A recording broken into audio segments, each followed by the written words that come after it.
Los Angeles, California, with the Mad Scientist Party Hour.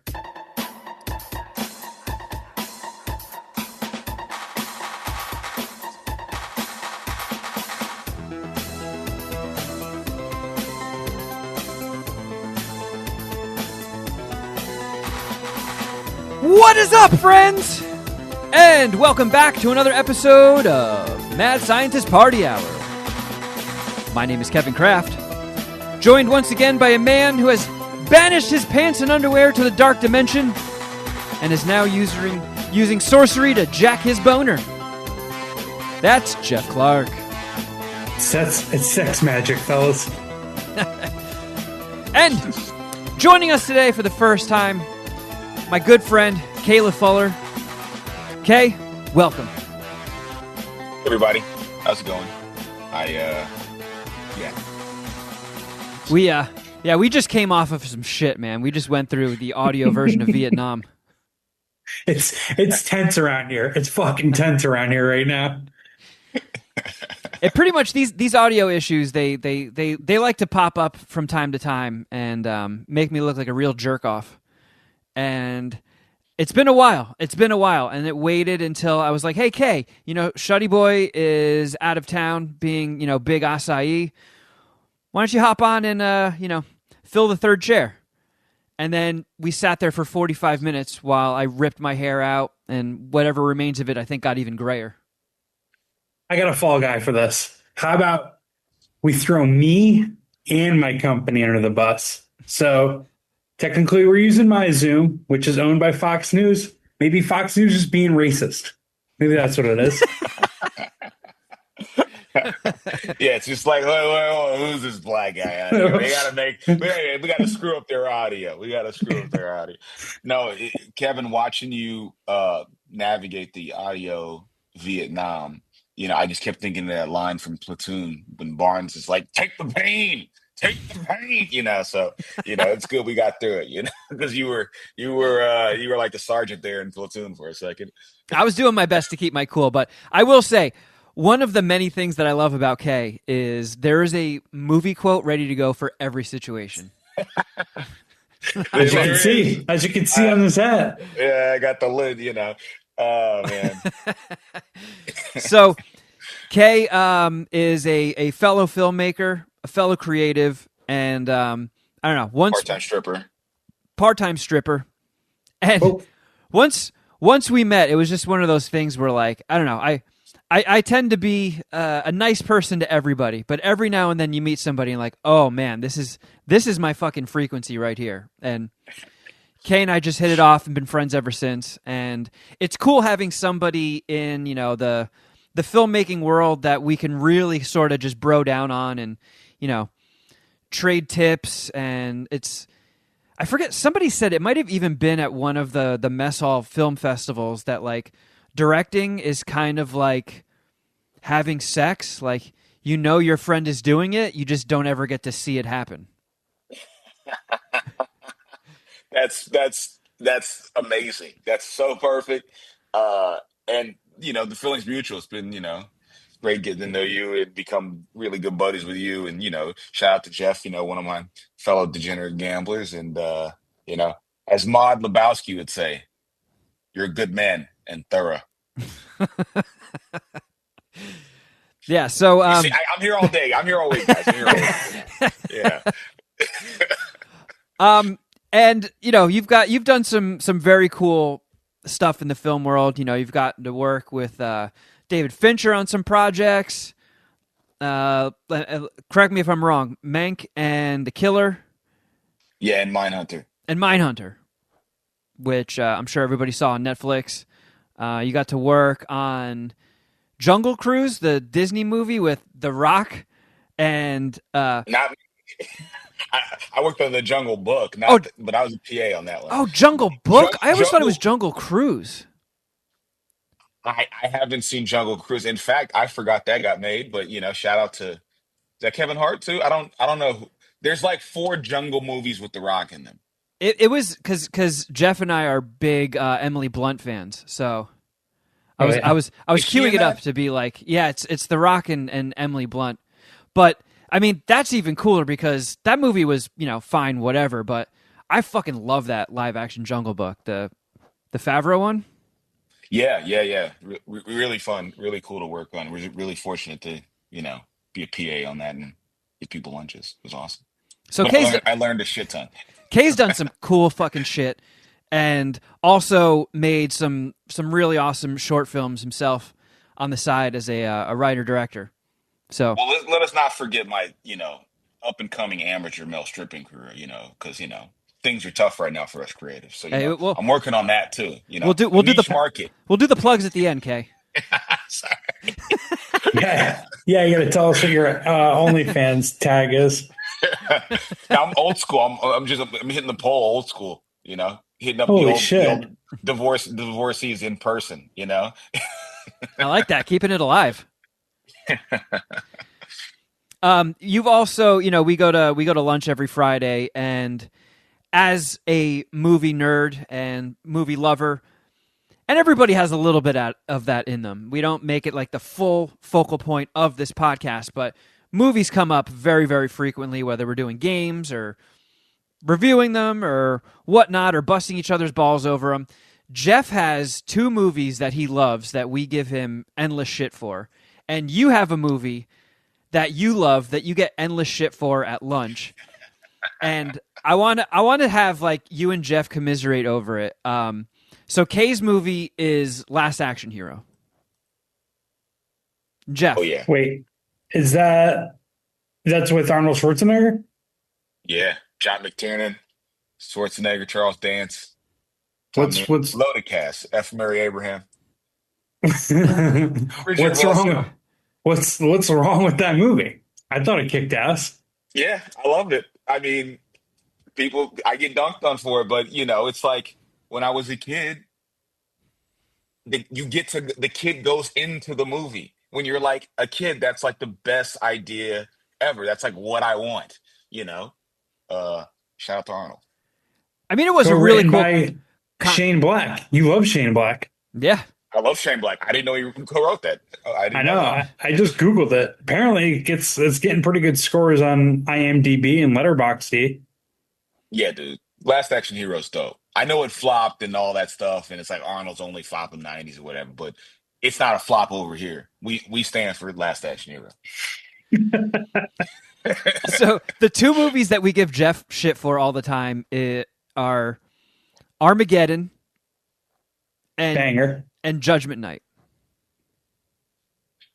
Have you seen Judgment Night? I have not seen Judgment Night. Oh my God. You're the movie quote guy. You got to check that out. I didn't expect a Judgment Night reference, but I have not seen Judgment Night. We're not talking about a cast. Let me just list you who they got on their cast. Emilio Estevez, Cuba Gooding Jr., Stephen Dorff, Dennis Leary. The Dorff. Jeremy Dorff, whatever. Jeremy Piven. Listen, nobody talks to Piven more than me. I'm a big Entourage guy, so shout out to Piven. I love Entourage. I'm a big Piven guy going back to like Dr. Jekyll and Mrs. Hyde. Shout out to Larry Sanders. I'm a big Piven guy. But oh, you're gonna love this. I'm gonna add it to my watch list. I gotta check this out. Armageddon. See, did you guys ever listen to the audio commentary for Armageddon on DVD?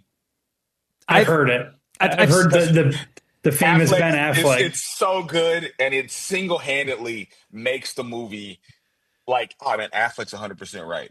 I don't know if I can focus. I'm gonna turn on Bad Boys instead. Yeah. You can't poke any holes into what he's saying. What Kay's talking about is Affleck has a back and forth with was it Bruckheimer, right? No, with or is it Michael Bay?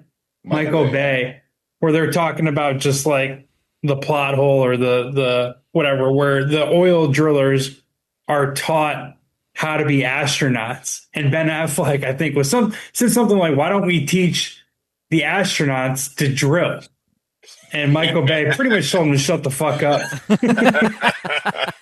And it's so good because it's like, if you're an astronaut, you're so fucking intelligent. I think he can figure out how to drill versus like, we all of us have, mechanic uncles or blue collar uncles or working class family members. It's like, I don't think they can fly. Like there's a low ceiling there. Like I get it. I couldn't be an astronaut. I'm not that intelligent. Like, I mean, that's it's just like so it completely submarines the whole fucking movie. I don't let that fuck me up because I've thought about that a lot over the years. And it's like, as someone who has had so many arguments about Armageddon, I have really no counter for that one. So yeah, It's a it's flawless fucking point. dumb. It's fucking dumb. That is always listed as, I know it takes a special kind of film nerd to throw on commentaries and stuff. Because it's like, all right, I want to watch this movie, but I want to watch people fucking talk over it too. It takes a special kind of person. I feel like a lot of people that even are physical media collectors, I don't know, maybe 10 to 20% of them actually watch the commentaries. But that one has always stood out as just like because people are like, yeah, he might be on the sauce a little bit. He is just like going at Michael Bay. Another good one is the commentary for Total Recall. With it's Arnold and Paul Verhoeven, the director, who also did Starship Troopers and RoboCop, and just makes fucking bangers. Great filmmaker, and he's trying to explain what went into all these shots, and he's like giving you his thoughts as the director and taking you through a journey. And Arnold can't help himself but to literally just explain what's happening on the screen. Like, oh, this is the part where I'm dressed as a fat lady. I'm disguised as the fat woman going through security, and then oh no, I'm start malfunctioning. Oh, this is the part where Sharon Stone kicks me in the balls. Ow! Like he groans every time his character gets punched in the movie. It's so fucking good, Dude. Two world-class quotes in that movie are 2 weeks, and the underrated quote is swallow it. Remember when he first is like, him and Sharon Stone are first presenting Arnold with like the world that he needs to like take the pill. It's so good. Those are two underrated bangers of quotes, that is. Geoff, do you have any quotes from Armageddon or Judgment Night that you can just rattle off in any given scenario? This night is about to get judgmented. Yeah, what's the animal crackers one? Well, or she's like, do you think anyone's doing this very exact same thing at this very exact same moment? Well, if not, what the hell are we trying to save? Oh, I hope somewhere somebody's putting animal crackers in his girlfriend's pussy. Yeah. Man, I feel so bad because we like scheduled this out. Kay's got meetings, so I was like, all right, cool. We'll start at this time. We got a nice hour and a half time to bullshit, and I fucking wasted so much of it trying to fix the goddamn audio, and it's fixed, and we got all this stuff to do. And you know what?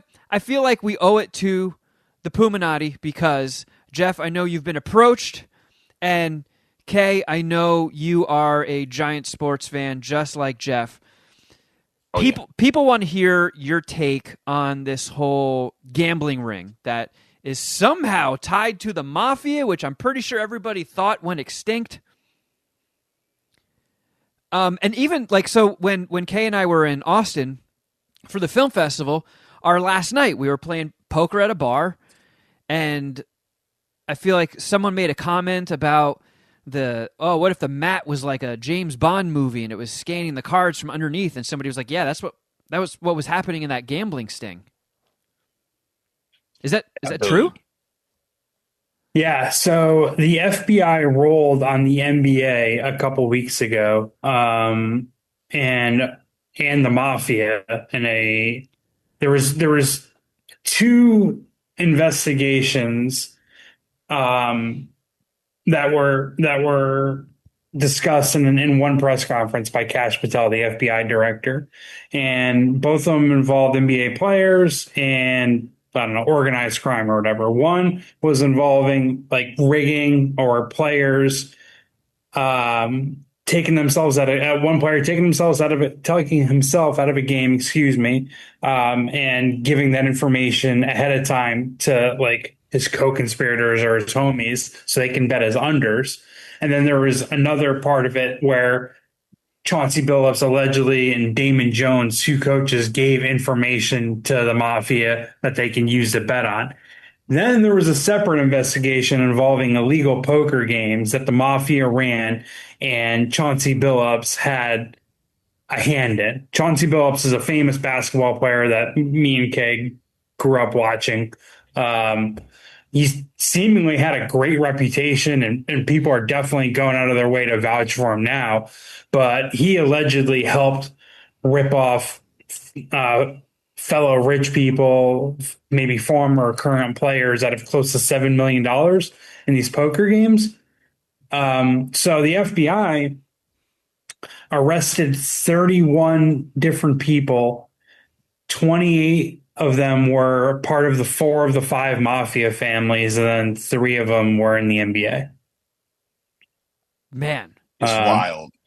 Yeah. Yeah, it's kind of crazy. But so as sports fans and people that like to gamble, can you pinpoint anything where this might have directly affected you? Like, motherfucker, I bet on that game, and you were like feeding hints or like also, okay, stupid sports guy doesn't know anything about it. If your team is playing another team and you're feeding information to the mafia, are you saying, hey, my guys are going to play extra good today, so bet on them? Or like, I'm going to tell them to do a whole bunch of stupid shit out there and they're going to lose, so bet on the other team? Usually it's with like injury news that the public doesn't know about. So like this one guy, Damon Jones, told people that like, hey, LeBron's not going to play tomorrow, so bet against LeBron's team now. Because then the betting odds change? Yeah, the betting odds will change once he's officially out. That's one example. Sneaky. But like, it's obviously this is one of the biggest sports stories of the past year or so. And initially, my mind was blown. I was like, this is one of the craziest things ever. And then the more I think about it, we've seen this a lot kind of over the years. And like, yeah, it is crazy that the FBI arrested so many people, but like, you've seen Field of Dreams, right, Kevin? The Black Sox scandal, the shoeless Joe Jackson. You got the Black Sox scandal, that's back in 1919, but there was also I remember that. There's a lot of like historical, or there's a lot of stories over the years of whether it be point shaving or like match fixing. You see it a lot in soccer too. And you've heard people say, like, either in movies or just in passing, like, oh, I got a tip, or I know a guy, stuff like that. It's like the mafia has been kind of doing this for years, right? This isn't like them getting information the public doesn't know about isn't a new thing, right? Like this is how they've done it. This is how this shit has been done by sports bettor for years. And it's do you think people know about that? Like if you get a job as a coach in the NBA, you're just like, oh, fucking sick. And then they're like, well, before I pass the keys, there's something I got to tell you about. Here, meet Johnny No Dick over here. And he's like, hey, if LeBron ain't out next week, I'm gonna whack you in the Batchroom. It's not what? This is not what I signed up for. I don't think it's not like an extortion thing. So here's what it is. Here's where because people will ask, like, how does these rich, famous athletes even get involved with the mafia? And really, what it is like they like to party, right? They want to. They like illegal poker games. If they're not rigged, they're fucking sick. They're probably held at like beautiful mansions or hotel rooms. There's girls there. There's drugs there. There's good food there, right? And then that's when these guys start like interacting with like mafia associates and like the underground, the mafia. So it's like it sounds crazy, but like, is it really? Like, if you want to get drugs and you're a fucking whatever, you're gonna interact with criminals. So it's not just a simple of like, oh, everyone like how every sports team has got a beat writer, every sports team's got a mafia guy. It's just like, you go out and party, you want to do cool shit. Well, the mafia, they have cool shit for you to entertain you. So you start talking to a guy, and in a lot of these conversations that lead to tips or mafia or whoever getting access to information aren't. It's not like some big conspiracy. It's just like guys bullshitting while fucked up at the club or at a whatever at an illegal poker game. Yeah, and one that's a really great point, Jeff. One thing too is like one thing too. That was a dumb preface. But you know, with everybody having a smartphone now, with the ability to go live, the ability to put stuff out there, like celebrities, people that are known public figures, etc., are normally going to be more drawn to like a private poker event to party to do things Right. allegedly, as opposed to like back in the day, even just 15, 20 years ago, where they might be at a club where it's like, yeah, there goes, Charles Barkley or Michael Jordan or Leo throwing it up. Like they're not going to do that as much. They don't go out as much because everybody's got a phone. So, it's probably like that where they wouldn't have been in a poker game with the mafia. Now it's just like, oh, I thought this was a business guy, but this guy's connected. But you know what? This lobster's really good, and this beautiful Cuban woman. Next thing you know, it's like, hey, do you want to make a little dough? And it's like, So yeah, Jeff, you make a great point. I mean, the fact that the mafia is still out there doing shit, and there are poker games where they have magic tables that will read what your cards are and pass it on to somebody else. I don't know why, but for some reason that warms my heart a little bit. What? Like Scorsese, are you hearing this? Fuck it, make another movie real quick. So the illegal poker game aspect of it really, really bums me out. The whole thing, because Chauncey Billups seems like always seemed like a cool guy, right? And I've played in like underground poker clubs or illegal poker games, and I mean, I'd won money at them, so I wasn't part of the cheating or anything, but like, they're usually pretty sick, right? They're catered, like, I mean, I don't know. It's cool. So I guess there's like a difference, in my opinion, between illegal and unethical, or illegal and scumbag behavior. So, like, just because Billups was in an illegal poker game, that to me doesn't make him a villain. If he's ripping off his friends, all right, now you're a piece of shit. Like, that's some villain shit. You know what I mean? And that actually is like a bummer, because like whatever, like, I don't know. I live in California. I mean, all my gambling is really kind of off the grid, right? So, You can go to Commerce. Sure. But like a lot of my gambling, it's like the person maybe accepting the bets that he could get rolled on, and if the news reported on it, it'd be like wire fraud and conspiracy. And in my head, it's like, well, no, actually, that guy's kind of cool. I like that. Like, that's the guy I was betting with. You know what I mean? I love that, because really the term illegal gambling not even just in this context, in any context, it's pretty fucking stupid. And you made a great point. It's like, yo, there's there's just scumbaggery, there's cheating, there's like, shisty behavior. But most irregulated gambling is just stand up. It's like rules still exist. It's just the state didn't sign off on it until they get their cut. That's exactly why you can, Right. gamble in certain areas in even in states where it's illegal. One of those states being Colorado. I'm from Denver originally, so it's Chauncey Billups. Chauncey Billups went to my rival high Yeah. school, and was definitely like, oh, because Chauncey is like known around like the area is just like a lovable, like a great guy. And I think he is. It's just like, it is a bummer to be like, damn, like you didn't really have to cheat. But also, you're already set. You made so much money as a player. You're the Portland Trailblazers head coach. That's pulling in bread. Like, did you really needed that? And it's not like it was some casino type shit where they were making just so much fucking racks, allegedly, from what has been reported. It's like, $7 million isn't nothing, but when you've made $100 million, it's not, you're splitting that up too. It's like, what's the Yeah. what do you really And, make? and basketball gave Chauncey a job for life. Whether even if he gets fired from the Portland Trailblazers, he'll go back to broadcasting and probably make more money. He made, Yeah. I don't know, let's just guess 100 million as a player. Like, yeah, the $7 million a lot, but it's not life changing money for him. Exactly. That's like we're down here and he's up here, and then he's like, you know what? I'm gonna fucking roll the dice to get up here. Like, you're gonna risk losing it all just for that tiny little bump. I mean, it just seems like, you see this with so many people. You're like, oh, why that person's so rich? Why did they do that? And it must just be, once you get that money, that feeling's got to be great, because it never seems to be enough for anyone.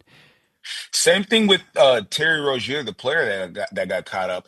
I get the initial foolish thinking of being like, you know what, if I pull my hamstring, maybe my team can come up and like they can make a quick $100,000. But it's like also like you're rich. Like I don't know how big his contract was, probably like $80 million or something like that. And even if you whacked he's half of that in he's getting half, paid. He's getting paid $26 million this year. there you go. So okay, like whatever his cumulative contract is, let's say it's 80 or 90 million.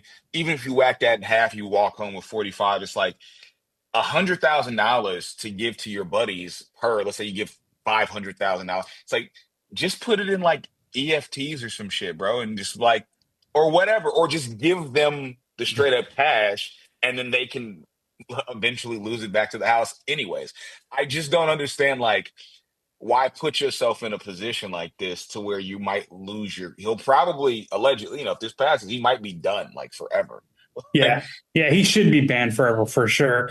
Charles yeah, they Barkley got to make an and example. They got to make an example. for Otherwise, more sure players will do it. Charles Barkley and Kenny the Jet Smith argued about this. Had a good conversation about Terry Rozier after the news broke, and Kenny was like, "Oh, it's probably gambling addiction." And Charles Barkley is known to be a huge gambler, and he pushed back on it. He's like, "No, it's just fucking stupidity." And Charles Barkley is 100% right. Like, and this would have been or will be reported, but if he had a gambling addiction, he that means he probably lost millions of dollars to like playing blackjack or playing in Las Vegas casinos. All that we know right now is that he helped rig player props for, like Kay said, pretty much his homies, right? Yeah. And like the way they broke the law and how they did it was so egregiously fucking stupid. Dude, like the casinos caught on like immediately. Immediately, yeah. They said they caught on immediately. There wasn't even like like the next day they were like, flag this, flag this, flag this. Yeah, because so one guy in Mississippi made, I think, 45 bets in 5 minutes on his under. And they were just like, okay, all right, cool, we got you. And just like immediately, like Kay just said, immediately flagged it and like emailed or whatever, messaged the NBA. Is like, this guy's rigging. Like this guy. And then sure enough, like that night, like he left the game in 5 minutes because his foot wasn't feeling that good. And all those unders cashed. But yeah, like to me, it's not gambling addiction. It's just straight stupidity. Like gambling addiction, like you were probably driven into debt. You can't handle your responsibilities. Like you're a fucking deadbeat. Like this guy had hundreds of million or $100 million plus, wasn't like broke or wasn't without a job, and is just a fucking idiot. But going back to the Chauncey Billups thing, that I think what his defense is going to argue is he is what was called a face card, which is just like someone to bring in rich people to play at the game. I think he's going to argue, or his defense is going to be essentially, I didn't know these games were being rigged. There was cheating going on. Like there was like, it's kind of crazy what they got. They got like fucking like rigged shufflers. They have like cameras underneath the table. They got That's like gnarly. there's I don't know, like there's an offsite guy like feeding intel to the people at the table. But his argument is essentially going to be like, I I brought my friends into what I thought was a legit illegal game. Like, yeah, obviously we're playing in a hotel. I knew it wasn't legal, but I didn't think they were being cheated. So he'll commit or he'll plead guilty to like whatever, like illegal gambling or illegal bookmaking, but not like fraud or conspiracy or like robbery, anything like that. No. So it's just so stupid that we could even categorize it as illegal. It's like how many there's an ad every 5 minutes now, no matter what channel you're watching, where it's just like bet this, bet this. It's just Yeah. bullshit. It's so stupid. It's also a scene of at a casino. It's like that could have been in casino, like some Joe Yeah. Pesci rigged game, fucking Yeah. over everybody, and then like a member of like the local basketball teams. And then someone's head goes in a vice. I will say the one thing about like Chauncey Billups' innocence, I've heard a bunch of people say like, and you just said it, how he's got a great character. He's known to be like a good dude. Like there people aren't saying bad things about him. Is the one thing that I kind of push back on that sort of thing is just like is Bill Cosby. Like 20 years ago, if you told someone what Bill Cosby did, they'd be like, "Are you fucking what? Get the fuck out of here!" Right? Like he seemed like the nicest human ever.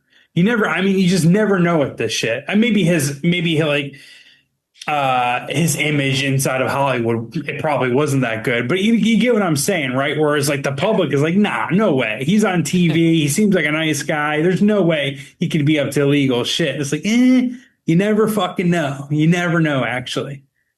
You make a good point though, or a good earlier point about how like if he is just the face card who really was just like too trusting and kind of got caught up, then that would suck because anybody can get got. The Rozier thing to me is is really the most egregious one because it's just Yeah. like, bro, it's like Jonte Porter, Michael Porter Jr.'s brother, just like straight up betting on himself unders and then pulling himself from the game. It's so stupid. It's the dumbest shit ever. Um, Well, the same Yeah. people were involved in that were involved in the Rozier thing. I didn't know that. It's just like the same. It's like the same group, and I don't think they're mafia. I think it was in the same press conference, but the people that rigged the basketball bets weren't mafia. Though the mafia was illegal poker games. The other thing that I thought was funny is how four of the five mafia families had an associate arrested for this. I wonder if they're all like, wait a second, why wasn't the fifth family arrested? Like, you know what I mean? Like wait a That is second. that there's just like a really pissed off like New Jersey Italian right now. Like, what? So we're not good enough to be in on the fucking crime? What the Yeah, fuck? they're all about her. You Gambinos think you're better than us? You fucking scumbags. Or the other four, like, wait, did this motherfucking family snitch? Oh my God. Oh, there we go. It could be. I mean, that's a movie scene right there. By the way, guys, that's some shit right there. Well, Kay, I know you have to leave shortly, but we do have a celebrity guest who wants to come in and share some news with you before you go, if you don't mind. I would love this. Are you having a good day? Well, I'm about to ruin it. This is Droopy's bad news. Hello, gentlemen. It's nice to see somebody else in the Shuddy Boy chair for a change. That guy kind of pisses me off sometimes. always trying to fact check me and Shuddy me. He doesn't know about my credentials. But it's very nice to meet you, Kay. I'm sure you guys have heard the news that Dick Cheney has died. Well, off to hell you go. In other news, A 38-year-old Japanese man fell in love with an AI hologram and ended up marrying it. It's nice. His wife, Miku, a hologram of a fictional pop star, is the creation of a company called Gatebox. The marriage entered its fourth year when Gatebox stopped production on the product, leaving the man unable to communicate with his holo wife. So basically, his wife went out of business. The hologram was just lost? He didn't have a wife anymore? Yes. That's a bummer. When the man initially purchased the hologram, the company loaded it into a projection cylinder, allowing him to hold simple conversations with it. I don't know if they ever consummated the marriage. I guess you kind of have to just treat it like a nudie booth and just nut on the glass.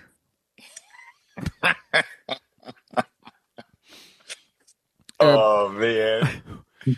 Dude, I had this thing, not this, I didn't have this thing, but I had this idea. It's not like a groundbreaking idea where I wanted to start like a brothel of just AI hoes and just try to just put these AI bitches on the streets and get them to not go after, but like attract incels or old people. Cause you'll see like people will give their money and time to like AI OnlyFans creators or AI like Instagram girls. I don't know. Is there worse ways to make money? I would hope. I only got one note to improve that. You have to have Droopy Dog be the madam who talks and showcases the ladies. Welcome. What's your flavor for today? Droopy voiceover. I'm into busty Asians. Do you have any busty Asians for me, Droopy Dog? Right this way, Kalif. By the way, Geoff, in case you're wondering, the term for somebody who falls in love with a fictional character is a fictosexual. So now you know how to break the news to your family. You say ficto, like with an F? Yeah. Nice. The man has out myself as a fictosexual. Since his wife went out of business, he now just carries around a life-sized inanimate version of Miku. He just can't talk to her. It would be even trippier if like he had pictures of her in his wallet or like pictures hanging up and it was like, yeah, that's my dead wife. I'm a widower. She died. He uses it to get free beers at the bar. Yeah. How'd she die? Well, you know, her company went out of business. Oh, she like killed herself? No, she went offline. The cleaning lady tripped over her power cord. Spilt water all over. She really short-circuited. Well, in other news, a father and son were vacationing in Thailand and decided to go ziplining in the jungle. Nice. Care to take any guesses on what happened next? I hope one of them made it, but I'm assuming since you're breaking the news, neither of them made it. Well, I meant more specific guesses on what happened next, but so the zip line snapped and they fell to their death. Would be a specific guess. I'm gonna say the stopper for the zip line breached or failed, and they just continued until they hit the pole. Both of those are excellent guesses, but no, they were swarmed to death by murder hornets.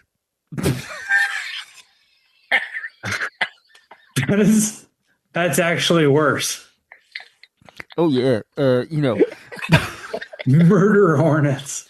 They could reach up to 2 inches long, or as some trapper keeper conversion charts call it, a Jeff Clark dick. Oh my God! Here we go. When Shuddy's here, he can take some of this heat, but it's going to be all going to me. Droopy with Derrico at UK. No, I like this K guy. These It's a tough way to go, guys. I'm not gonna lie. Swarmed by murder hornets.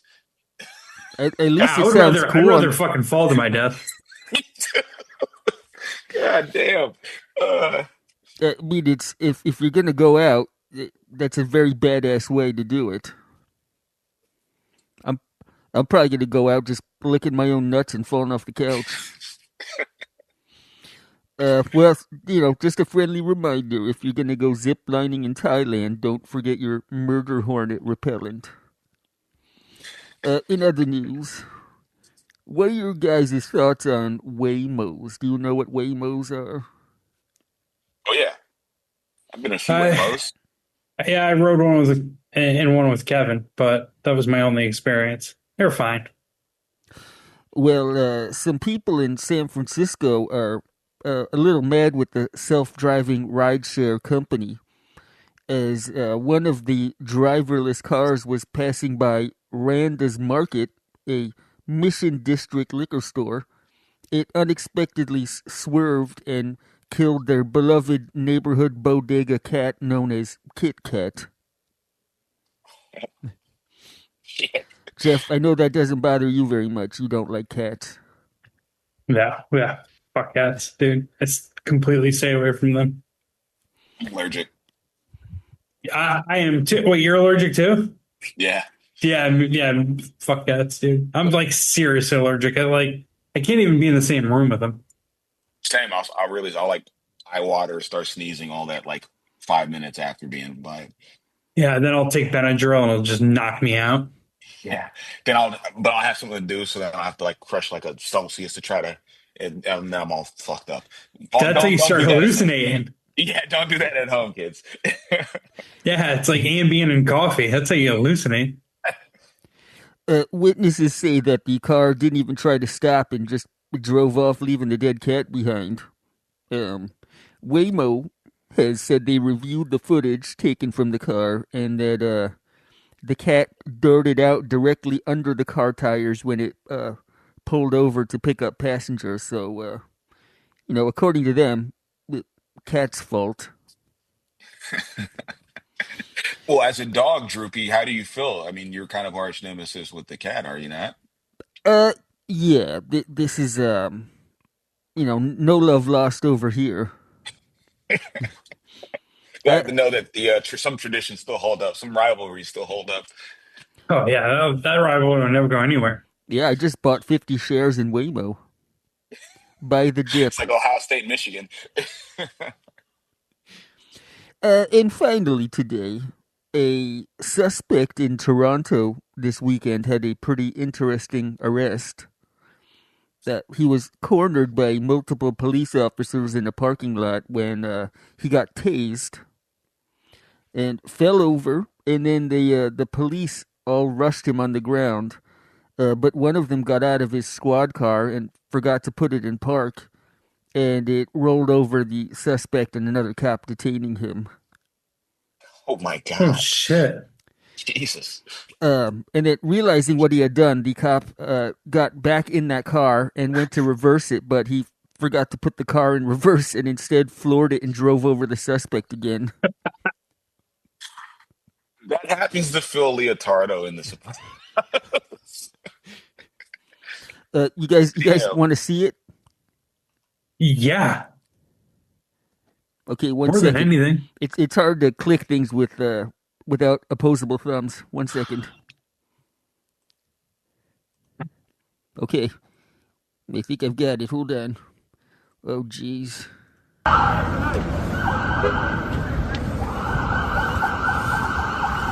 There you go. There's the guy. Outside of Tim Hortons, this really is Canadian.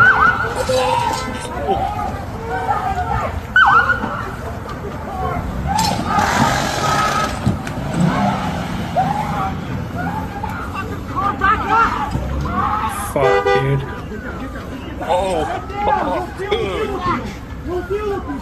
Dude. They shouldn't even arrest him at that point. Like, you know what? Our bad. Just walk away. They still got him with the stop resisting. The guy doesn't have a fucking dome. It's over. They shoot him. He's attacking our car. Shoot him. Shoot him. Jesus Christ. Surprisingly, Yo. that was not a Faces of Death, snuff film I just showed you guys. He was fine. He was okay. Yeah, dude. I wasn't going to hit you with anything all that grim. But this has been today's installment of Droopy's Bad News. Well done, Droopy. Man. He's a fucking weird guy, that Droopy. I kind of like him. He's a nice weirdo. Kay, so I know you're pressed for time, so anytime you have to bounce, just say the word. We'll let you go. Jeff and I have to we got a bit more time commitment to do, so we're going to have to round this out where I was fucking up with getting the audio working.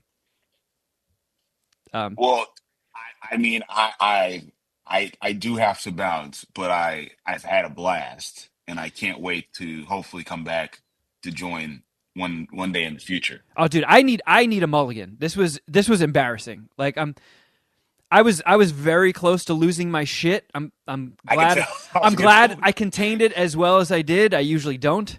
But yeah, I feel like the kid where it's like he doesn't want his mom to leave because he knows his dad's gonna whoop his ass. It's like, okay, don't leave because Kevin's gonna take it all out on me. Do not leave.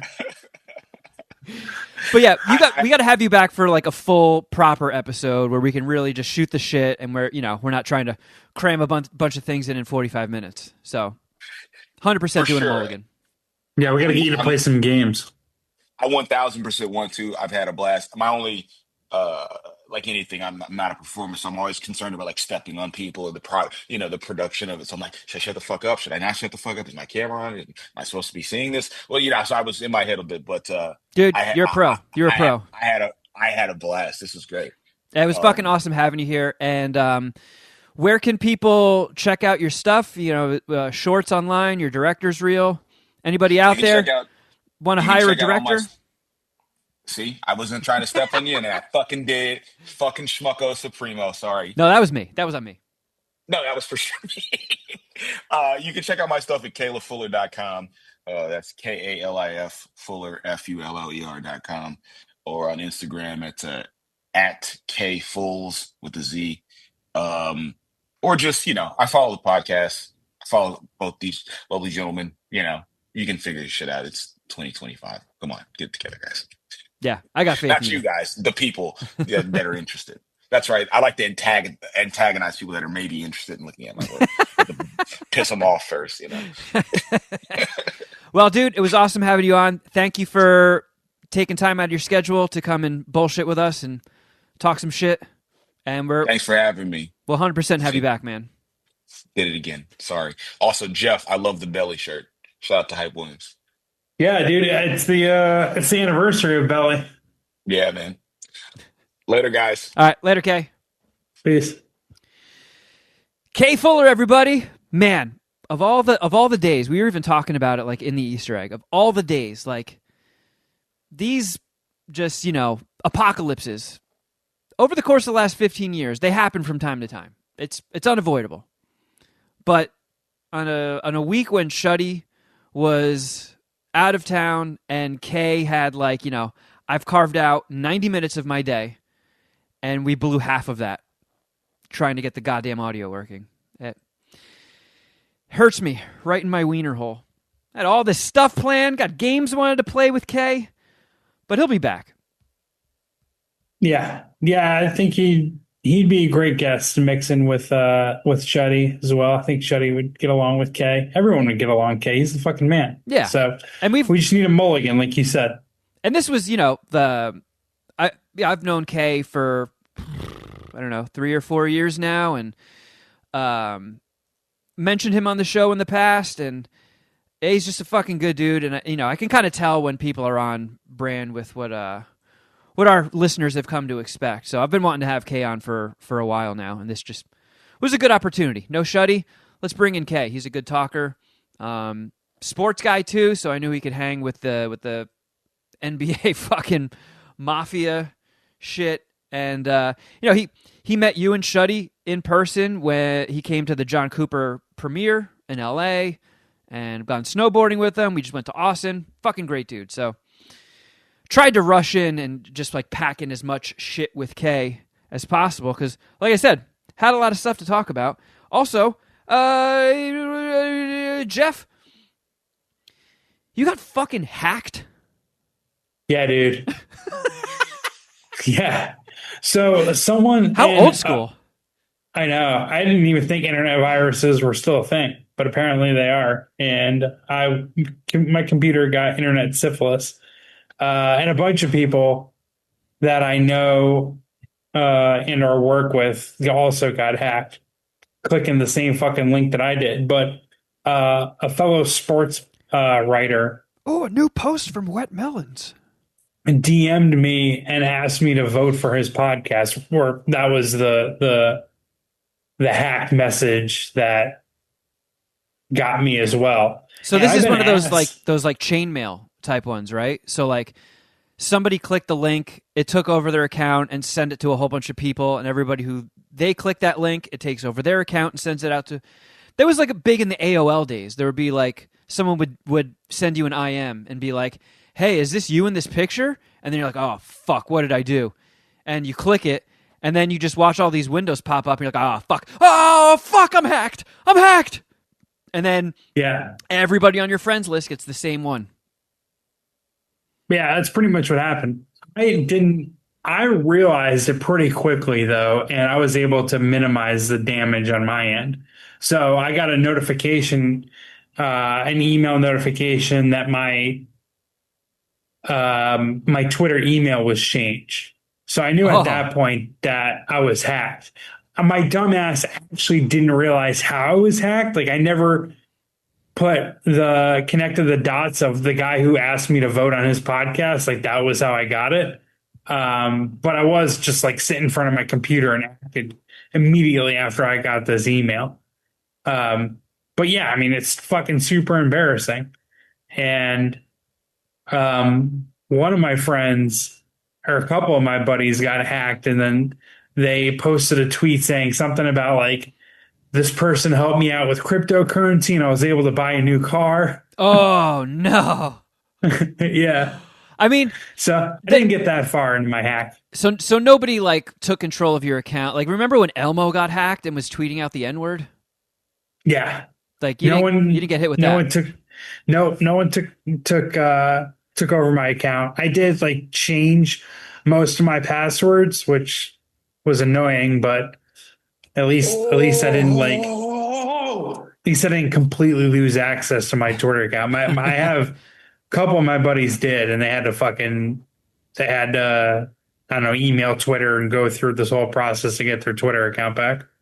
And you used to be like verified, like real verified, not like, participation trophy, pay Elon Musk a monthly fee to get it. Like you actually were verified. And that was kind of one of those things where like that was like the whole purpose of the blue check mark was like, this person is a public figure and this really is their account. So all the things they're saying, it's them and not like an imposter. And if you ever got hacked, people knew that like, okay, this is actually him. He's got the check mark. But now, anybody can just buy a participation trophy. Yay, 2025. So, I'm guessing you don't pay for your own blue check mark anymore. No, I don't have a blue check mark. Elon took the blue check marks away from everyone and said you had to pay for it, besides special people that were like linked to a bigger account, or I forget the name of the accounts, but like, so I could get a blue check mark, but I have to have an Outkick logo next to my name, and that's just something I don't want to do. But I have like friends who got a blue check mark. I'm fairly confident and pay for it. And I'm a little confused as to how they got it and mine was taken away and never given back. But I don't know. I don't care enough to pay Twitter for the blue check mark and whatever comes with it. Although one of my buddies, who I'm going to have on my sports betting podcast this week, actually makes a great point about this sort of thing. And it would be like a counterpoint to you essentially dunking on anyone or just the idea of paying for a check mark, where he's like, our parents paid for magazine subscriptions and paid for, I mean, that I forget what other examples he used, but like, yeah, I mean, like our parents paid for Rolling Stones or the Rolling Stone, Sports Illustrated magazines like that. So is it that crazy? Like if you use enough of Twitter to where you pay for the blue check mark, like it's just like essentially a digital version of what our parents did. Well, I mean, it's essentially like if you're just like a shit talking troll and your whole, social media life is literally just like ragging on people or any famous person that posts something, you just fucking send them a nasty message. I think at that point you're just like, oh, well, it just makes me feel important. But yeah, if you're, I don't know, a creator or like somebody, an up and coming person where, it used to just be like, all right, the check mark is here just to let everybody know, like this is actually Ben Affleck tweeting. And now that it is something you can buy, it's like, oh, well, it also comes with all these benefits. And, when people look at their replies, your shit will show up at the top, or, anybody making posts with a blue check mark, they sort of like try to push it out to a wider audience. So you're essentially just paying for more coverage. So if you want to get your brand out there, yeah, it's a thing. It sucks that it's a thing, but it's a thing. Well, I thought the Shane Mail virus was pretty well done. Maybe I'm just saying that because I'm a sucker, but like I have been asked to vote for podcasts legitimately and vote for things. So I just didn't even think anything of it. And I clicked the link and I don't know, like the link wasn't working, obviously. Or like it just took me to like a bullshit page, and like I couldn't vote for the podcast. And my dumb ass was just like, I kept like clicking the link and like closing and clicking the link. Cause like, I want to vote for this guy's podcast that I've never even listened to. What the fuck? It's not working. You gave yourself the virus like 17 times. Yeah, for real. Yeah. I mean, it's one of those things, because I know you said like once you realized what was happening, you're like, oh fuck. And then it's like embarrassing, like, oh shit, I clicked this thing and it sent it out to a whole bunch of other people. But if they click it, they fell for the same exact trick you did. So it's not like if you sent it to me and I clicked it, it'd be like, God damn it, Geoff, you jerk off. It's like, well, God damn it, Kevin, you jerk off. You felt the same exact thing happened to you. Can't be one of my buddies gave me a little bit of shit. It's like, dude, you gave me that. And I was like, well, you clicked the same fucking link as me, buddy. Apparently you're just as much of a dumb sucker as me, aren't you? I mean, yeah. So how many people did you infect with your Twitter herpes? That I know of, 2. Okay. And it doesn't say, because I had a few people respond like, yeah, I'll vote for it in a second. And then this is after I got my account back and knew it was up, and I immediately tweet or text them back, DM them back, like, do not click on that link. And I put like on my Twitter, I use like the siren emoji, like, do not click a link if I DM you. I shared that tweet in my work group chat. It's like, hey, if I'm sending you guys a link for my podcast to vote for it, like that's not me. It's a virus. But I don't know. Like it is something like, yeah, again, it's something that I've seen done before in terms of like people have asked me to vote for stuff, specifically podcasts. So it wasn't that outlandish for me to click on it. But I mean, it wasn't, of course, like, I feel like a fucking idiot. Check out this link for a Megan Fox nip slip. Oh, yeah. I got to see that. Yeah. I got to see those pepperonis. Oh no, I'm infected. Yeah, it was a legitimate sports writer. I don't know if he had a podcast, or I still don't know if he had a podcast. It was a legitimate sports writer. Did you give him shit? No. Oh, what the fuck? You just gave me herpes. No, because like I feel like you already said, I fell for the exact same thing as he did. Like what? I don't know. Is this somebody that you know well? No. Okay. So was there any follow-up? Like, hey, I don't know you, but I probably just gave you a virus. I'm sorry about that. No. No accountability? What a son of a bitch. No, well, I mean, again, there were people messaging me back, and because I don't know, for however the virus works or whatever, like I don't have a list of DMs that the virus sent to people. Oh, okay. So people are just like pinging me back, like, okay, yeah, I'll click or I'll vote for you. And I was like, oh, no, don't do that. Don't do that. So like I guess what I'm saying is the guy who gave it to me might not even know he sent it to me. Like he might not, yeah. you know?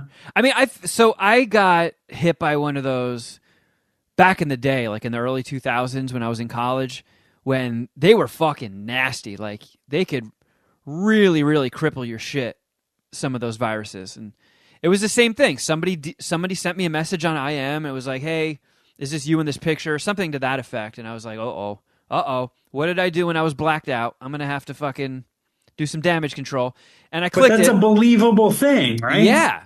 But then it got to the point, like that first time, because it really fucked my computer up. And I remember being like, fuck, I don't want to ever have to go through that again. So like anytime somebody sends me a link, I've never just like blindly clicked it. I'll always hit them up with a follow-up and just be like, haha, what is it? Or like, you know, if like, there's... Are we cool? Are you good, dude?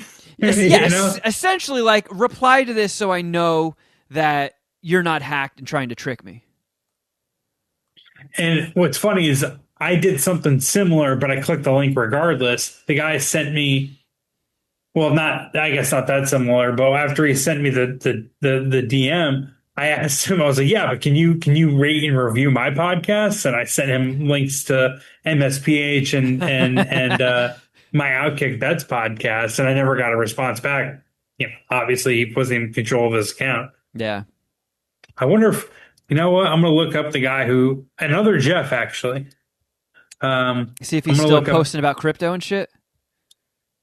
Yeah, I'm going to see what happened with him. Oh, he's been. Uh-oh. The last time he tweeted was October 23rd. Is he usually a pretty active tweeter?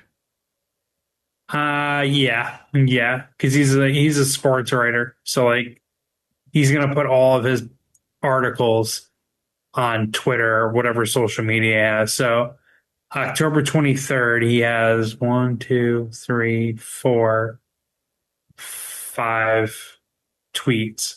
6. He had 6 tweets, and he hasn't tweeted since. So he might not even have access to his account.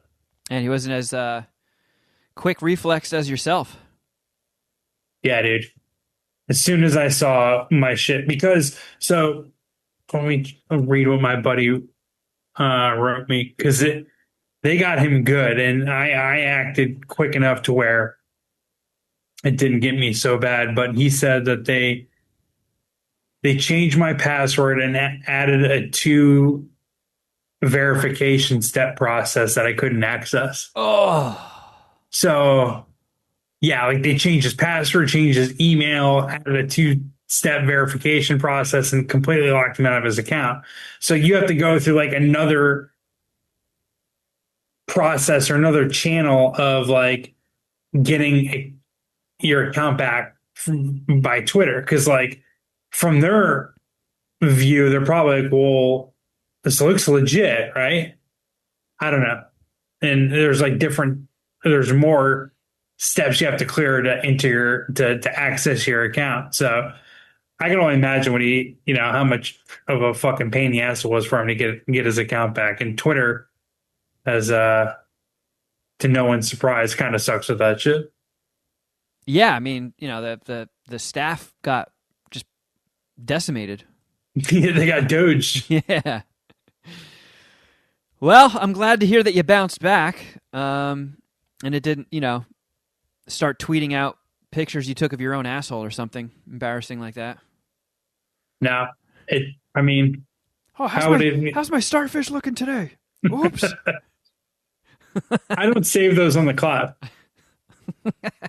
Dude, ever since that like huge cloud hack where like every female celebrity had their nudes thrown out, I've never used the cloud for anything. I mean, I'm not worried about anybody fucking seeing my schlong or even being interested in seeing my schlong. Nor am I photographing my Do you? schlong. But I wonder still, if like, you mistakenly use the cloud or use the cloud without even knowing. I mean, there's a chance. You know, I've been an Apple user for a billion years now, and I think everybody gets like a 5 gig free little cloud thingy. Yeah, it's But included. I've never actively synced anything up with it, nor have I tried to, nor do I want to. I don't know. Stuff when it's anything that gets too far away from me, and it's not like I'm fucking guarding anything anyways, but like I just don't like the idea. Maybe it's an age thing. You know, I don't like the idea of my things being that far away from me. Like, oh, so now I don't even have it on a hard drive. It's just off somewhere, and if some company gets hacked, goes under, you know, like that Droopy was saying, that guy's fucking hologram Yeah. wife. Gay All right. box. Look at that guy. He doesn't even have a wife anymore. Look what happens. That's why, you know, everybody dunks on me, but I love physical media. All my favorite movies, I have them on Blu-ray, so if I ever want to watch them, it's not like, oh, well, this company is feuding with this streamer, so you can't stream it anywhere. It's just like, I will just pop this disc in, and I watch it whenever the fuck I want. Yeah, well, it could have been my brother, or I thought it was maybe you at the party we were at this past weekend. But like, if you buy something on Amazon Prime, buy a movie, you don't own that movie actually. Like, once Amazon loses the license or it's no longer on Amazon Prime, you just lose that movie too. So it's a little bit more complicated than that. So like if you, Of course. but if you know, because some things are just streaming if you subscribe to Prime. Some things you have to pay to rent or, you know, digitally purchase. And there are things that, because I remember one year my grandma just gave me like an Amazon gift card, and I was like, you know, I don't really fucking need anything. So it was like a digital one. So I just bought, you know, a handful of movies that I like digitally. So I have them on my, you know, my Prime account. But I think there have been moments where, you know, they were beefing with that studio or that movie went out of print, and my copy never got fucked with, thankfully.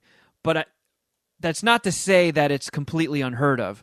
The only real instance of this that's happened so far is, I think, people in Italy were buying movies from the PlayStation Store. And through some weird fucking Italian law and a beef with a studio, all these people's digital purchases got wiped from their account. So like, even though they bought that movie digitally, they now can no longer watch it. So it's not a widespread thing that has happened or happens often, but just the fact that there's a fucking example of it is worrying to me. I don't like that. And granted, I know not everybody is as obsessed with movies as I am, nor do people rewatch movies as much as I do. So why would you want to own it or have a disc of it? But, you know, like Kay. I've been to Kay's place. He's got, you know, a whole shelf full of Criterion Edition discs and steelbooks. And if you're a film nerd and you love a movie, you don't want to be at the mercy of, you know, whether two billionaires are fucking bickering with each other that week. Yeah, for sure.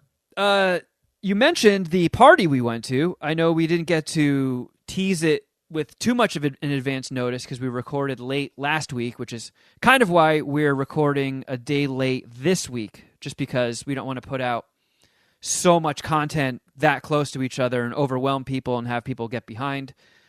But we did go to our homie Big Sexy's Fuck Cancer party, which was very nice to see him. You know, he's a fucking great dude, and he seems to be in really good spirits, which is a positive thing. Anytime you're going into a battle like that, your mindset, you know, plays a factor into it, and he's not, you know, laying down and giving up. He's fighting. He feels good about it, and you know, he's got the right attitude. So that was good to see. Oh yeah, he's. It seemed like same old Big Sexy. I know, like right? easy guy to hang out with, talk to. He didn't seem down on his luck or depressed at all. I mean, like people were wearing the shirts. I knew it was what I was there for, but like by interacting with him, you almost like kind of forgot what the deal was with the party. Yeah. It's like I'm just hanging out at Big Sexy's house. Yeah. It's cool. I mean, I know it wasn't his house, but that house was pretty sweet. I like. Yeah. It made me wish that I brought my bathing suit and I didn't look like a tub of Pillsbury dough when I took my shirt off. Yeah. Because that pool and jacuzzi looked fucking sweet. Yeah. The whole setup was sick. There was a good amount of people there too. Big Sexy got a taco lady and a churro sundae truck showed up as well. And someone Boognish actually asked for me to food chub the tacos, and like I would put them at probably like a 9.2. Like they might be the best taco. Those might have been the best tacos I've had in LA. Yeah. And they did fucking the lady, this taco lady was a fucking beast. She was doing homemade tortillas as she was making the tacos. Which I think that was a first for you as well, right? Having tacos yeah, I've never seen that. Yeah, I've never seen a taco lady I've never seen him do that. Yeah, I've been to some epic taco trucks in LA, you know, the ones that people consider to be the best. And the tortillas always just come out of a bag that they got at the grocery store. This lady had, you know, for anybody who's on our Patreon and does the Crafter Jeff experience and watches MasterChef along with us, sometimes people on that show will make their tortillas from scratch, and they'll be like, oh boy, that's a fucking risky move. Are they going to have time for that? And she had the little roller machine with a hand crank, just plopping dough in there. And I feel like some of the people at the party were kind of like, get a load of these fucking jerk-offs. This is their first time having fresh tortillas. But whoa, did it make a world of difference. Holy fucking shit. Like, dude, they were fucking legit. I was telling Big Sexy's buddy, like, you know, I've been eating sushi my whole life. I've had fantastic sushi in New York. I've had fantastic sushi in LA. And I always thought, like, all right, there's gas station sushi, but, like, I'm sure this is as good as sushi gets. And then I went to Japan, and I was like, holy fucking shit. I never knew something that I've eaten so much of and that I love could be so much better. And that's how I felt with these tacos. I was just like, what have I been eating my whole life?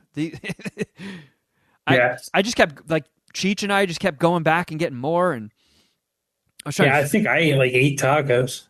Dude, I could have kept going. I physically stopped myself because I know they mentioned that a churro truck was coming. And oh my God, it was a bad day to be my titties because they were quite full. I have had homemade tortillas before. Erica, Bill's girlfriend, her family, whenever they have a house party, they'll do homemade tortillas, and they're fucking bomb. But I've never seen like a taco lady doing them on the spot as she was making tacos. But the churro truck was almost as magnificent as the taco lady. You could get, I think there were 3 options of churros, just regular. You can get Oreo dusted churros and Fruity Pebble dusted churros. Oh, and you could also get them put in an ice cream, soft serve ice cream cup. That's what I elected to do. I went with the Fruity Pebble churro inside of soft serve ice cream. So like a little churro sundae. I did that with the Oreo ones. Fuck, it was great. Yeah. That's actually one of my go-tos whenever we do the 626 night market. Do like a churro sundae. Yeah, they were epic, and it was like I was telling Jeff because the second the truck showed up, everybody cleared out and ran to it, and I peeked around the corner and I was like, ugh, I'm gonna let that line die down a bit, and then Cheech and I went, I don't know, like a half hour, 40 minutes later, and the line was still the exact same length, and I was like, all right, well, you know what, we're just gonna have to do it. And she was making them like one at a time. So it was sort of like, if you've ever seen The Office, the Pretzel Day episode. Yeah. It was like pretzel day. All right. Yeah, but yeah, I mean, freshly fried churros and freshly made tortilla tacos. That was that was wonderful. Me and Cheech held out, I guess, the longest, and when we went out there was no line. That was pretty sweet. Oh, did Cheech double dip? Because he waited in line with me, and we both got him. Did he? Or maybe he just came out with me. I could be misremembering. I didn't have to wait in the line though. I was good. I did find it very funny that for Big Sexy's fuck cancer party, you were like, "Oh, just the baseball game is going to be on, right? You're gonna put TV on." Yeah, I hit him up in a group chat in our Discord group chat, and I was like, "Hey, I don't want to be that guy, but I am that guy. And I'm going to stay on brand. You guys are going to have the Dodger game on, right? It was Game 7 of the World Series, Kevin. One of the better sporting events of the last, I don't know, 10, 20 years. Which I get. I know that Game 7 of the World Series is obviously an incredibly important game.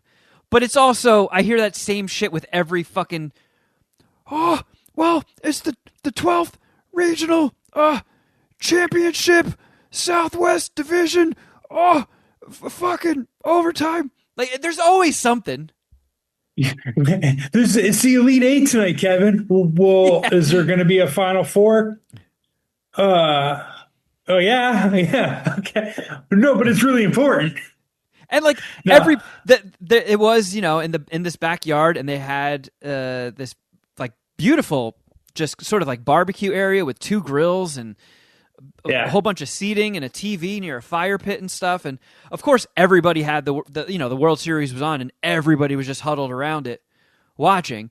But it's just funny to me that we're going to the guy's fuck cancer party, and like substitute baseball with something that you think is stupid, like I don't know, like anime, like oh, I know this is your fuck cancer party, but are you gonna be watching? Can I put the new fucking Dragon Ball Z episode on the TV? Can I watch the new Chainsaw Man? Yeah. Yeah. I mean, at least I wasn't like the only asshole there with the remote in his hand. Like everyone gathered around the TV. Yeah. Especially, yeah. I mean, it wouldn't have been that big of a deal if the Dodgers weren't in it, but the Dodgers are in it, so. Yeah, and it was in, Southern California, not LA proper, but Orange County, so everybody there gave a shit. I was like the only person who was just like, okay. Yeah, not even paying attention. Nope. And Big Sexy is a huge sports fan. We actually might connect this weekend and go to the Vietnamese coffee shop for some football. Oh, hell yeah. Yeah. I haven't seen the goat in years. I doubt I'll see her this weekend if we go, but I don't know. Yeah, just seeing those ladies, even without the goat, it's still awesome. The goat has to have just she's somewhere on a fucking beach with the guy who owns the beach. Like she's on a tropical island. For sure. I wonder if she found out about OnlyFans and was like, oh, okay, I'll make $1 million doing this. Yeah, it's a shame you never got her business card. For real. Hey, how much do you charge for a dick rating? I'll give you $5 right now. Just look at it and give me a thumbs up. I wonder if, because we've researched OnlyFans models, for show purposes in the past, and I have seen in bios they tell you what they offer, and that seemed to be a common thing is like I will break your dick. And I've always wondered, are they honest? Like, if you just showed them a horrible dick and you paid the money, are they really going to be like, dude, that's a fucking 1.3. What are you doing with that? Do you get bitten by a mosquito? Where's your dick? I don't know. You'd think that they would lie no matter what. But then again, if you have so many subscribers, are you really tripping about one person's $5 or $10? Well, I mean, who knows? If they tipped you, depending on what they tip you, the OnlyFans creator might just say whatever. Yeah. Oh, that's a 1.3. Well, what if I give you this $25 tip? Actually, no, now that I look at your dick from a different angle, it's a 6. It's a micro penis. I couldn't handle that thing. Whoa, slow down. You're going to kill somebody with that, Tiger. But I wonder, like, it might be tricky because it's like, well, I can't, like, this guy knows his dick is small and pathetic. So my lie can't be that egregious. So I wonder if they do 6'7". Oh, God. You know?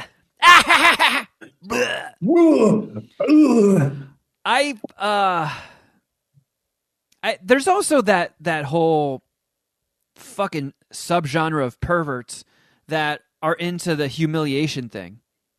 So they want, That's true. they know that they got a pathetic dick, and they want to be reminded of it. So what if they some lovely OnlyFans model is like, oh shit, somebody bought a dick ranking.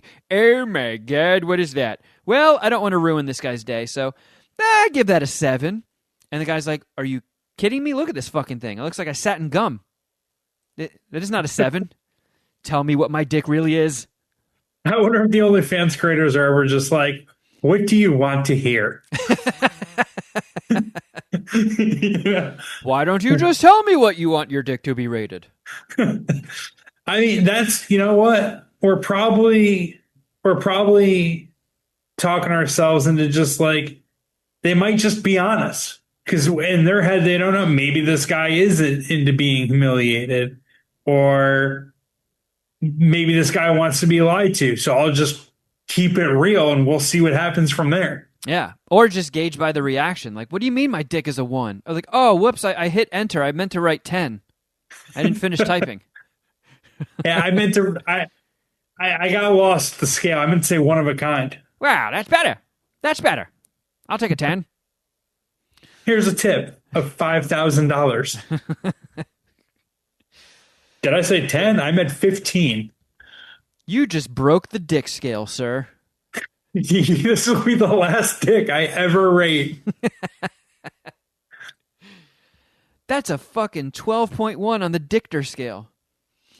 I got. And some of these incredibly popular models, I feel like a lot of them all say that they, like, hey, you can chat with me. How many of them do you think have turned that over to AI? I mean, you can't just be chatting with everybody, right? Probably a lot less than you would think, because it's, I don't know, it's probably kind of hard to, well, I don't know. You could pay a nerd to fucking program some AI responses, but I don't know. I think I saw a headline about a girl who has like thousands of virtual boyfriends, and pretty much her entire life is just responding to text messages. If you were a hot chick, would you take the easy life and sign up for OnlyFans? Yeah, I would. How could you not? I mean, some of the numbers we're talking about, like that girl, what's her face? Sophie Rain, who made $50 million. Let's just say, I mean, let's say you're a really hot chick who doesn't make that much money, but let's say, like, if you can get $1 million a year and just do it for like 3 or 4 years and just give yourself a nice foundation. Yeah. How do you pass up on that? Open a few high interest savings accounts and just live off the interest? Yeah. Or do something different. It doesn't even matter. I mean, look at what we were talking about with the gambling scandal. All these rich people just fucking blew it for pocket change because they just needed more. It's not even like, when we're thinking about, oh man, it would be nice to have a little bit more money in life. What are the options I have? Like, if it's not an option for us. Yeah. Unless we force people into an OnlyFans, be like, you fucking tip me $10 or I am not putting my dick away. Like, all right, fine, just fucking here, take the $10, just zip up, please, dude. Like, extort them with our penises. Yeah, to just have like a game genie for life right there, a fucking warp pipe that takes you to the last level. How could you not? It just seems so enticing. Like, I could fucking struggle and work my ass off in the rat race. And I know what these ladies do is still work. It's still time consuming. It's probably, man, I really don't want to talk to this fucking creep, but he's paying me $20 per text. I guess I'll just keep this going, even though it seems like he wants to kidnap me and put me in a test tube. Yeah, I'll never meet him in person, but whatever.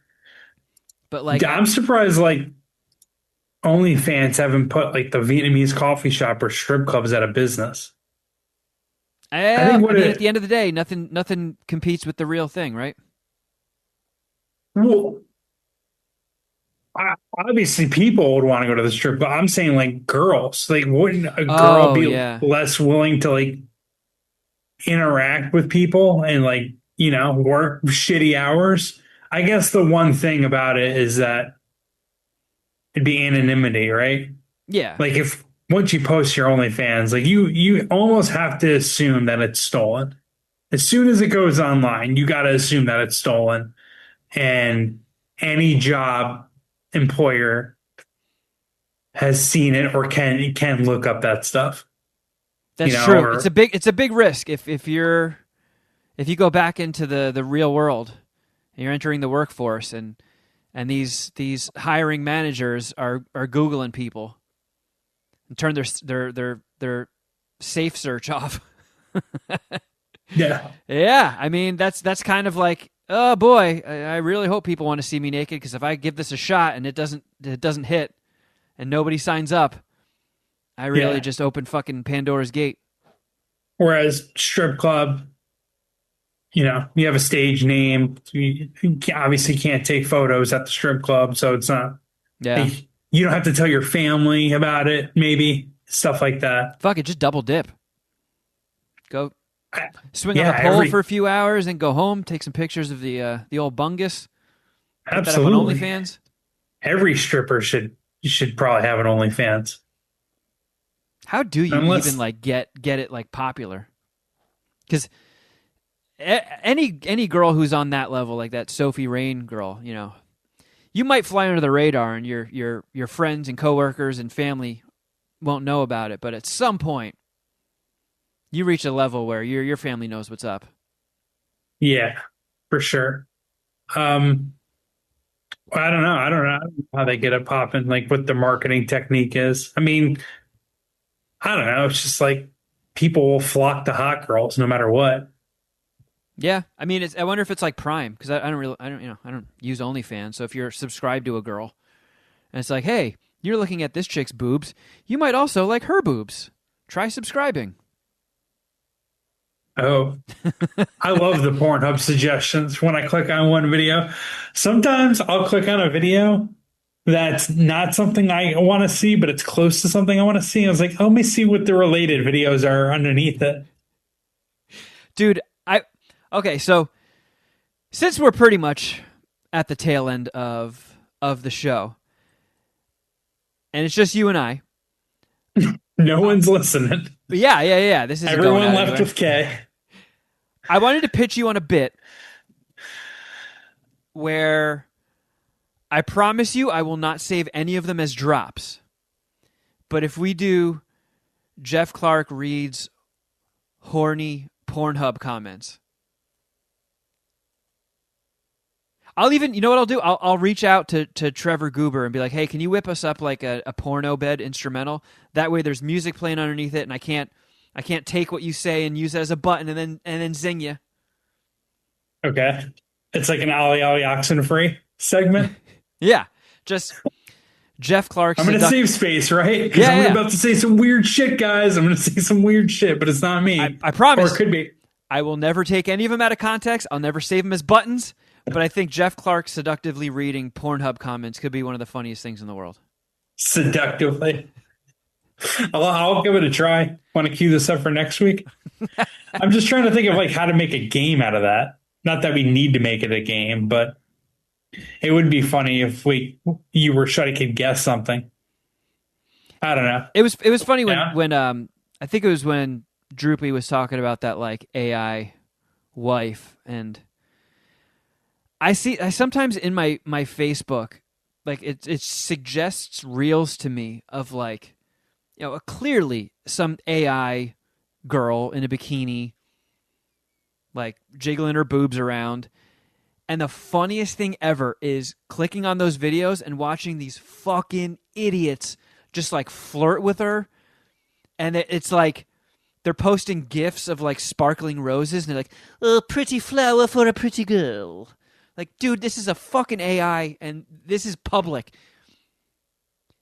Yeah. Do you have, like, are you friends with your family on Facebook? Because it might be like, hey, Geoff commented on this. I don't know why I just used your actual name, but Luke just commented, "Oh, a pretty flower for a pretty girl." And it's a fucking AI girl shaking her big fake hooters in a bikini. Like,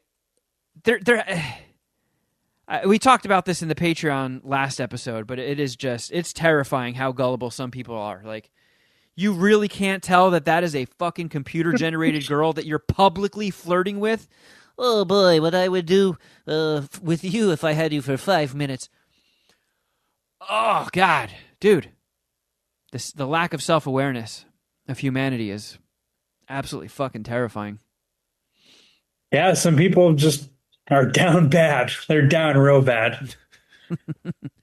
"Oh, you're so beautiful. Oh, you're beautiful." I don't know why my brain always gives them like the Elmer Fudd voice.